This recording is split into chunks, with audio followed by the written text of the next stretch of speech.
역대하 26장 16절부터 23절까지 제 성경으로 691쪽에 있습니다. 691쪽.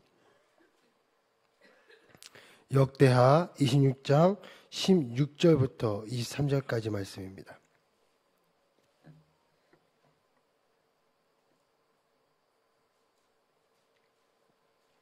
찾으셨으면 시간 교독하며 나가겠습니다. 그가 강상하여 짐에 그의 마음이 교만하여 악을 행하여 그의 하나님 여호와께 범죄하되 그 여호와의 성전에 들어가서 향단에 분향하려 한지라.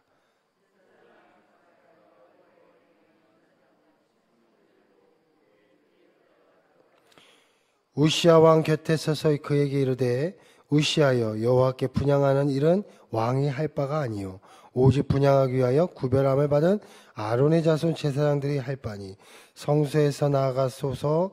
왕이 범죄하였으니 하나님 여호와에게서 영광을 얻지 못하리이다.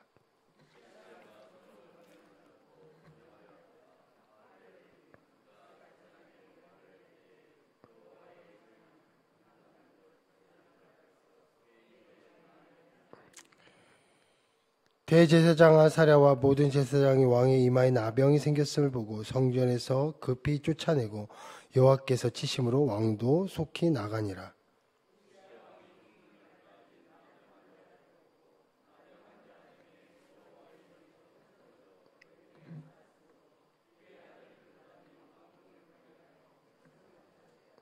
우시아의 남은 시종 행적은 아모스의 아들 선지자 이사야가 기록하였더라. 우시아가 그의 조상들과 함께 누움에 그는 나병 환자라 하여 왕의 묘실에 접한 땅 곧 그의 조상들의 곁에 장사하니라. 그의 아들 요담이 대신하여 왕이 되니라. 이 시간 성가대 찬양했겠습니다.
아멘. 네, 할렐루야, 감사합니다. 아멘. 오늘 나오는 26장 이 말씀을 잘 보면요, 크게 두 부분으로 나눠줄 수 있습니다.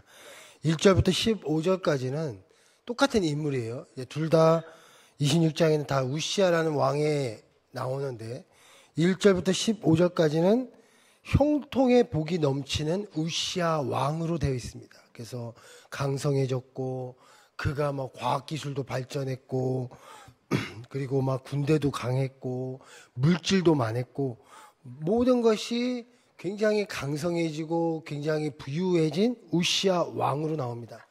그러나 오늘 16절부터 읽었던 23절은 완전히 정반대입니다. 강성해진 우시아 왕, 형통해진 우시아 왕이 아닌 나병 환자 우시아 왕, 그리고 어떻게 보면 하나님으로부터 벌을 받는 우시아 왕, 이런 모습이 나오게 됩니다.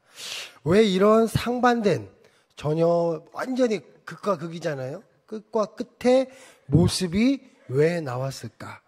이런 상반된 결과가 나온 이유가 무엇일까? 우리가 말씀을 보고 하나하나 살펴보면서 오늘도 기도하며 나가는 우리 성도 되시길 축복드리겠습니다. 첫 번째로는 하나님 앞에 겸손했던 이 우시아의 모습이 달랐기 때문입니다. 16절 보겠습니다. 16절. 그가 강성하여짐에 그의 마음이 교만하여 악을 행하여 그의 하나님 여호와께 범죄하되 곧 여호와의 성전에 들어가서 향단에 분향하여 한지라. 우시아 왕이 강해졌습니다.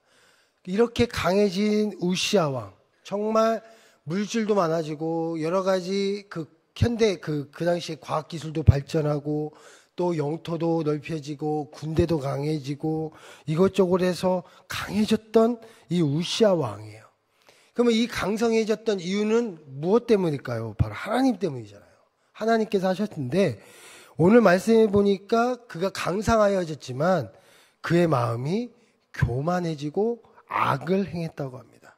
강성해질수록 우리가 조심해야 될 게 바로 이 교만의 모습이잖아요. 내가 어떻게 보면 더 강해질수록, 더 나아질수록 우리가 항상 깨어 있어야 될 부분이 이 교만해지는데, 이 교만이 어느 정도까지 갔냐면 분향, 여호와의 하나님의 성전에 들어가서 향단에 분향하는 것, 이거는 이제 뇌지파가 해야 될 그 일조차도 자기 마음대로 합니다. 이 제사 지내는 이 분향의 모습을 보면서 우리가 생각나는 인물이 있죠.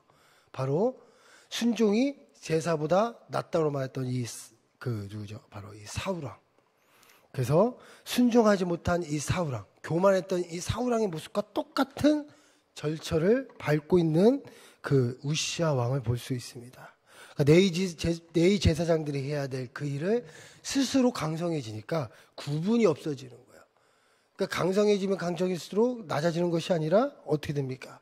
구분이 없어지고 그냥 이 모든 것이 내 힘으로 되었다고 생각하면서 자기 멋대로 하나님 앞에 교만한 모습을 보인 것이죠. 그렇지만 우시아가 강해진 것은 무엇일 겁니까? 왜 강해졌을까요? 1장부터 15장에 나와 있습니다. 그래서 그 중에 4절 보면 우시아가 강해진 이유는 단 한 가지죠. 우시아가 그의 아버지 아마시아의 모든 행위대로 여호와 보시기에 정직하게 행하매라고 써 있어요. 그러니까 그가 강성해졌던 이유는 단 한 가지죠. 늘 하나님 보시기에 정직했던, 낮아졌던 그 모습을 항상 가졌기 때문에 강성함에 복을 주셨다는 겁니다. 그래서 그렇게 나라가 힘들고 어려웠을 때 오히려 강해지고 세워지고 하나님의 크신 형통의 복이 누구에게? 이 바로 우시아에게 임한 것이죠. 그래서 1절부터 15절까지는 우시아가 그렇게 하나님 앞에 낮아지고 바로 하나님 앞에 정직한 그 낮아짐의 그 모습을 보였기 때문에 이렇게 하나님께서 행하셨다는 겁니다. 그렇지만 그렇지 못했기 때문에 오늘 말씀에 나오는 이 모습이 보였다는 것이죠. 그래서 우리는 늘 잊지 않아야 됩니다. 내가 어느 순간에서 항상 낮아지며 늘 겸손한 마음으로 하나님 앞에 바라보며 오늘도 기도해야 될 줄 믿습니다. 그리고 나를 강성하게 하신 것, 지금 나를 세워주신 것은 내 힘이 아니요 누구의 힘입니까? 바로 하나님의 은혜라는 것을 오늘도 기억하시면서 하나님 앞에 더욱더 붙잡고 기도하시는 우리 성도 되시길 축복드리겠습니다. 두 번째로 늘 하나님의 뜻에 기울인 왕이 였기 때문에 강성해지신 것이고 안 했기 때문에 오늘 이런 결과가 나왔습니다. 제사장 아사랴라는 사람이 그 80명의 제사장과 함께 우시아에게 왔어요. 이 아사랴가 이제 그 당시 대표적인 제사장이에요. 그전에는 선지자 스가랴가 있는 날 동안 강성해졌다고 써 있는데, 이 아사랴가 80명의 제사장들과 함께 우시아에게 온 거예요. 그리고 오늘 18절에 말씀합니다. 우시아여, 여호와께 분향하는 일은 왕이 할 바가 아니요 오직 분향하기 위하여 구별함을 받은 아론의 자손 제사장들이 할 뻔히 청소해서 나가소서라고 얘기해요. 그러니까 이 제사장과 이 대제사장 이 아사랴와 함께 다 와서 당신이 하는 것은 하나님 뜻이 아니요 지금 그곳에서 그만두고 나가십시오라고 얘기해요. 하나님의 뜻에 순종하십시오라고 말씀하신 거예요. 근데 오늘 19절에 어떻게 합니까? 으시아가 손으로 향로를 잡고 분향하려 하다가 어떻게 됐습니까? 화를 냈다고 했어요. 오히려 하나님의 뜻을 말하고 있는 이 제사장들과 그 레위인들에게 오히려 뭐라고 했어요? 화를 내며 쫓아내버리는 거예요. 왕의 권위를 보이는 것이죠. 그러니까 하나님의 뜻에 귀를 기울이지 않는 우시아의 모습을 보게 됩니다. 이제 교만함을 넘어 하나님의 뜻에 듣지 않는 것이죠. 그가 왜 형통함에 강성해졌습니까? 오늘 5절에 보면 이렇게 써 있습니다. 하나님의 묵시를 밝히 하는 스가랴가 사는 날 내에 하나님을 찾았고 그가 여호와를 찾을 동안에는 하나님께서 형통하게 하셨더라. 그가 형통했던 이유는 단 한 가지죠. 늘 하나님을 찾았고 늘 하나님 앞에 귀를 기울였기 때문에 하나님께서 그를 형통하게 하시는 복으로 함께 하셨다는 것이죠. 그런데 오늘 말씀에 어떻게 나옵니까? 오히려 화를 내고 하나님의 뜻을 불순종하며 거절했다는 것입니다. 우리는 늘 인간적인 생각이 앞서 있을 때가 많잖아요. 저도 그렇죠. 막 생각이 많습니다. 그래서 자신의 행동이 나중에는 내가 맞다고 생각할 때도 얼마나 많이 있습니까? 그래서 우리가 늘 하나님의 뜻에 귀를 기울이며 우리가 늘 구별할 줄 알아야 됩니다. 그래서 오늘도 우리가 기도해야 되는 것이죠. 하나님, 내가 하나님의 원하시는 것을 잘 들을 수 있도록 분별할 수 있는 지혜를 주시옵소서. 하나님, 성령님께서 나에게 늘 깨달음을 주셔서 하나님이 원하시는 그 길을 온전히 갈 수 있도록 나에게 분별의 능력을 더하여 주시옵소서. 그리고 성령님께서 늘 깨우쳐 주셔서 하나님의 뜻을 올바르게 알려주시옵소서. 그럴 때 그 길을 순종하며 나갈 때 바로 하나님께서 오늘도 형통의 능력으로 하나님 성통의 은혜로 오늘도 함께할 줄 믿습니다. 우시아가 똑같은 사람이었어요. 완전히 상반된 결과가 나왔어요. 똑같은 행동을 했습니다. 근데 완전히 상반된 모습을 보였습니다. 우리가 어떻게 됩니까? 늘 낮아지며 하나님 앞에 정말 모든 걸 맡기며 나가는 겸손의 기도자요. 또 오늘도 하나님의 뜻을 분별할 수 있는 지혜를 구하는 우리의 기도자로서 오늘도 기도하며 승리하시는 우리 모든 성도 되시길 축복드리겠습니다. 기도하겠습니다.